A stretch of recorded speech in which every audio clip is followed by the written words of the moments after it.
Hi everyone, I decided this week I'm going to start a series of short primers on the parsha to give you guys a little taste of Torah during this outbreak time to make sure that you guys can keep up and learn a little bit without having to fret about not having a regular class. So today we're going to talk about Parshas Naso, which is the second parsha in the book of Bamidbar.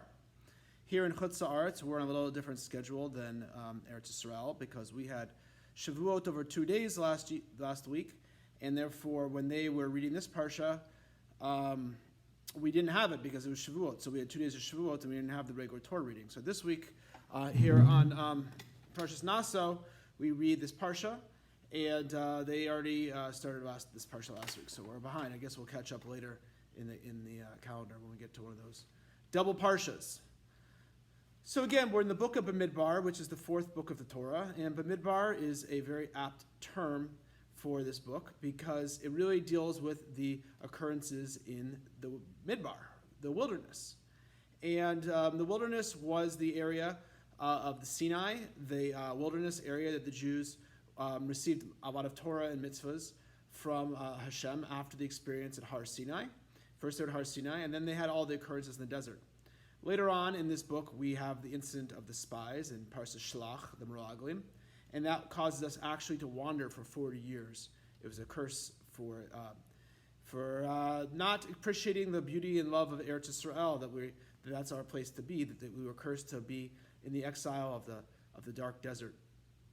It's interesting, a lot of the Sfarim, deep Sfarim ask a question, why should it be that we wander through the desert? It's a strange place to spend so much time in the Torah. That we know the desert.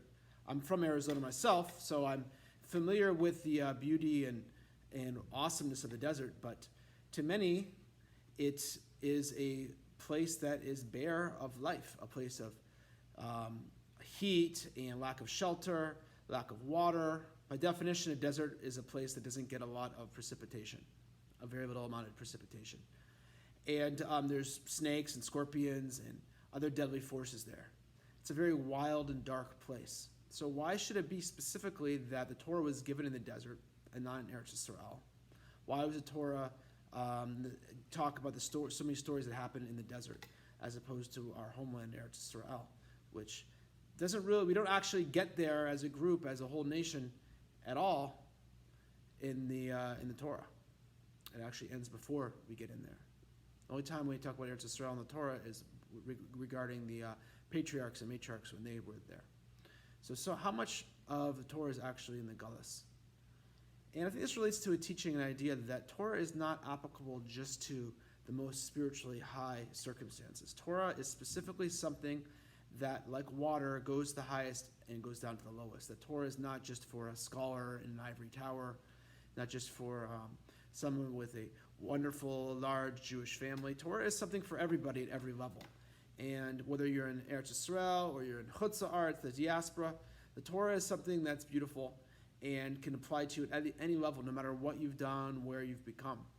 There are certain dark forces, the Holy Sfarim say, that have to be reined in. And the fact that the Jewish people received the Torah in the desert and spent time in the desert was an ability to redeem even those levels, the seemingly dark forces that are found in a deadly place like the desert. And then, that's all I'm going to go into that now. This is actually a much deeper topic than I'm just alluding to at here. So let's get right into our Parshas Naso.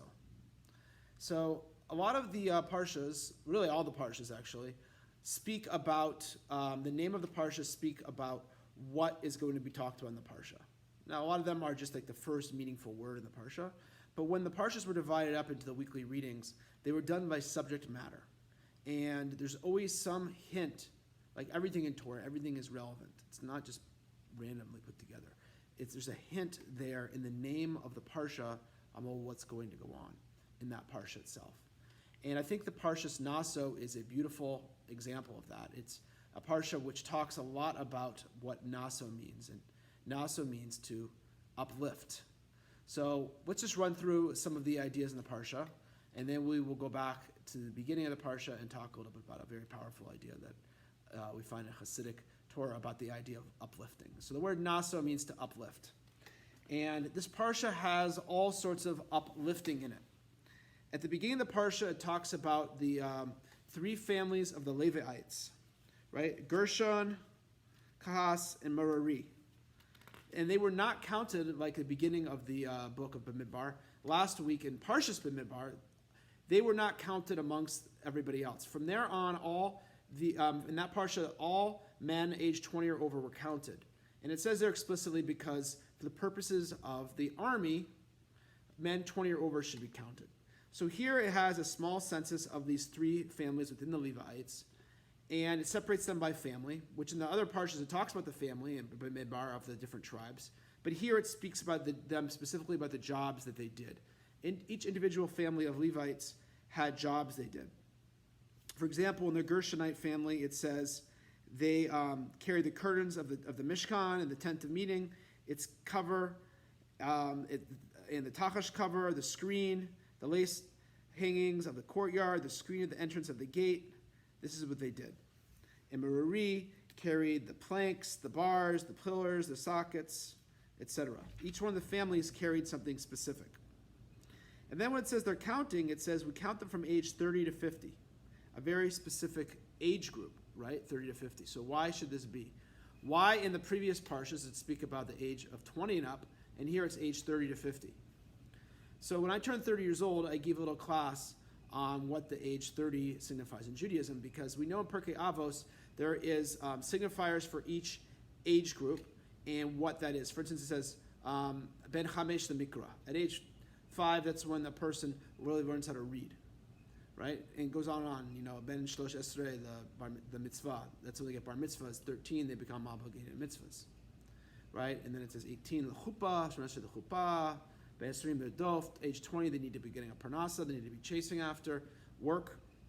So it's this very strange thing by the age of 30. By the age of 30, it says, ben shloshim the koach, the power and might.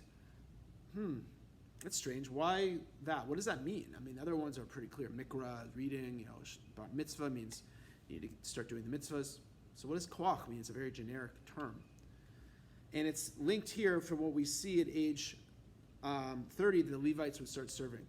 So if koach is about power, then we should say age 20 should be koach, because age 20 is when people go to the army. That's when they know how to fight.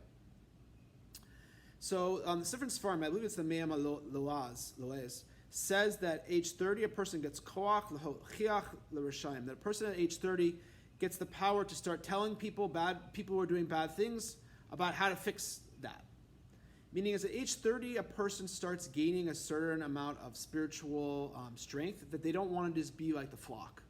When someone's in their 20s, you see this oftentimes with university-age students, they just kind of want to fall around what other people are doing. They don't want to stick out too much, right? It takes a very special individual. But at age 30, a person gets to a spiritual koach, a spiritual power, a spiritual maturity, where they can stand up for what they believe in. And that's really when the age of leadership comes from. You don't generally see too many leaders or CEOs or great leaders under the age of 30. You do see sometimes, but it's not often. Age 30 really is an age of spiritual maturity, an age where a person can gain that. So that's why also the Levites don't serve in the Mishkan. That's why they're counted here until the age of 30. They don't carry around, do the subsidiary services which they would help the Kohanim with until the age of 30. So Naso then talks about this lifting up, the lifting up of the tribe of Levites. The Levites should be lifted up, that they have a special job, right? Then it talks about the purification of the camp. If someone finds a corpse or something else in the camp that's inappropriate, how we lift up the camp. And then it gets to the famous subject of the sota, of the wayward wife. And there's a whole procedure of if a man suspects that his wife is not being faithful to him, he does a whole procedure which will hopefully get her off the hook. If you think about it nowadays, being unsure, having a safek, having a doubt is one of the worst things. Even when situations are bad, people want to know what is the exact situation. So here we see that we have a mechanism. One of the amazing things about the sacrificial, the Beis HaMikdash, the temple system, is that we have a way of knowing things and lifting us up. For instance, in the old days, if a person did a sin, they could go to the temple, and when they would do their prescribed service, they would be forgiven. nowadays a person doesn't necessarily know if they've gotten clean in that particular area. And so too with this woman. She is lifted up by this process because when she's found to be innocent, her and her husband now are going to reconcile even better. And she's going to be lifted up because of that. Otherwise, they could always kind of wonder their whole life, what really happened here? Didn't he? I don't know. So it's a lifting up for her as well. Parshas Naso, lifting up. Matter of fact, it says here that a woman who's wrongfully suspected of adultery will, in fact, be blessed with a child. What bigger lifting up than that?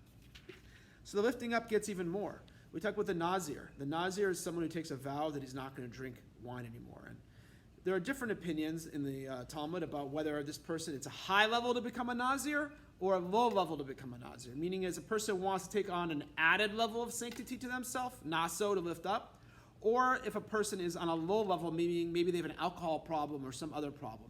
The Torah allowed, again, another beautiful way the Torah allowed us to fix our problems was the Torah allowed a certain shavua, a certain oath that a person could take as a Nazir to forbade themselves from wine in order to help fix themselves. And that's why we see, and oftentimes in court systems, that we find that people swear on a Bible or Torah or whatever like that, because that swearing, that gives it more significance to the process. The person is going to take it more seriously when they make a shavua, when they make an oath, that will make the person take it that much more serious. So that's a lifting up. The lifting up the Nazir is either moving the person up to a higher level, or if they were on a low level, meaning they had some sort of problem, they needed to take this Nazir oath, this oath of forbidding themselves from being drinking wine or using grape products, that will lift them up from that status.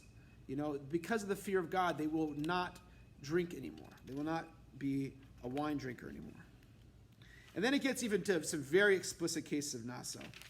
It talks about the blessing of the Kony, the very famous, beautiful blessing that people across the world bless their children with on Friday nights. And it says that the children of Aaron, the Kohen, will be able to bless the congregation through this following blessing. It says, Yivarechecha Adonai v'yishmerecha, Ye'er Adonai panav alecha v'yukanecha, Yisa Adonai panav alecha v'yasem lecha shalom. It says, may God bless you and safeguard you. May God illuminate his countenance for you and be gracious to you. May God lift his countenance to you and establish peace for you. And then it says, V'samu es shemi al b'nei Yisrael v'nivarchem. I will place my name upon the b'nei Yisrael and I will bless them. And what's this whole procedure of blessing, the Kohen blessing the people called? Nesias kapayim. Lifting up of the hands. Again, the word naso, a lifting up. When we bless somebody, we lift them up. We give them the potential to become greater and bigger than what they were. We see what's in them and we make them bigger. That's what a blessing is. A blessing is not just giving somebody something new. A blessing is taking what they have and allowing it to increase, to get bigger, to become better, to see the potential in something, to lift it up, nesias kapayim, to lift them up. And that's why it's called the blessing of the Kohanim. It's called Naso, the lifting up of the hands. So that only happens here in Chutz La'aretz around the holiday time. Now here at Baycrest, because this is a hospital, we don't oftentimes get a blessing from a Kohen. Kohanim aren't really supposed to come into a hospital because of their special purity laws that were talked about in Parshas Emor. But in Eretz Yisrael, they have this every single day. Every morning a person can get a blessing from a Kohen if you go to a minyan. So it's a very special thing. Then the last thing in the Parsha is actually, again, Naso, Nisi'im. The Nisi'im bring their offerings. The 12 princes of each tribe, the Nasi of each tribe, brings the offerings to the tabernacle. And again, the word Nasi, Naso. So you see the whole Parsha either uses the word Naso explicitly, like the beginning of the Parsha where it has the accounting, which is called Naso, and the end of the Parsha with the Nasi'im, the princes, or the Nesias Kapayim, the lifting up of the hands. But even the middle things like the Nazir and the Sota, each one of them has this concept of lifting up. How through Torah, through the tabernacle, through the laws of Hashem, we can lift up things and make them better. So just to round up, I want to give a little spiritual idea on the idea of Naso. So we see in this Parsha and the previous Parsha that when they do a census, it's called Naso. It's called lifting up. Well, why should that be? Why don't we call it Pekida, accounting, or Sapor, or, words that explicitly mean counting? Why is it called Nesias Rosh? Why is it called lifting up the head? So a lot of Sfarim talk about this, but the book, the Ishbitzer, Mea Shaloach, speaks about this very specifically. And it says that when a person would come to the census, they would be counted by Moshe, Aaron, and the leader of each of their tribe, their particular tribe. And that was a lifting up for the person. You see, in Israel, we're a small nation. It's not like it's this huge, billions of people. Everyone is connected to each other by just a few degrees of separation. And when they would make a census, they would go. Again, by the way, censuses have to be done at very specific times as God commands them. We can't just decide to do them. It's a bad thing to count things. It's an ayin hara to count things, to count our blessings like that, right? Have a begrudging eye. So, but God tells us the specific places to do and count, and like here. So that's a lifting up of that person. When the person comes to be counted, we lift him up.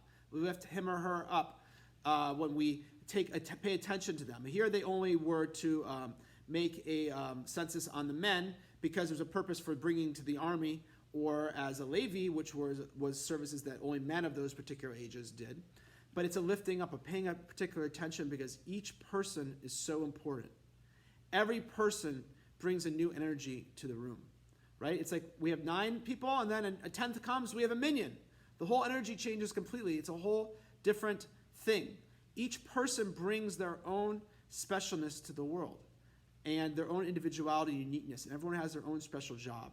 And if a person's in this world, they have a special reason to be in this world, and we should never think that any person isn't important, because if they weren't, then God wouldn't have created them and brought them into this world. So that's Naso. We call it Naso, lifting up the head, because each one of those people is so important, so blessed, and so important. So these are a few spiritual ideas and general ideas on Parshas Naso. This is Rabbi Adam Law, and glad to spend this time with you. I hope you enjoyed this video, and more to come soon. Thank you. Be well. Have a good Shabbos.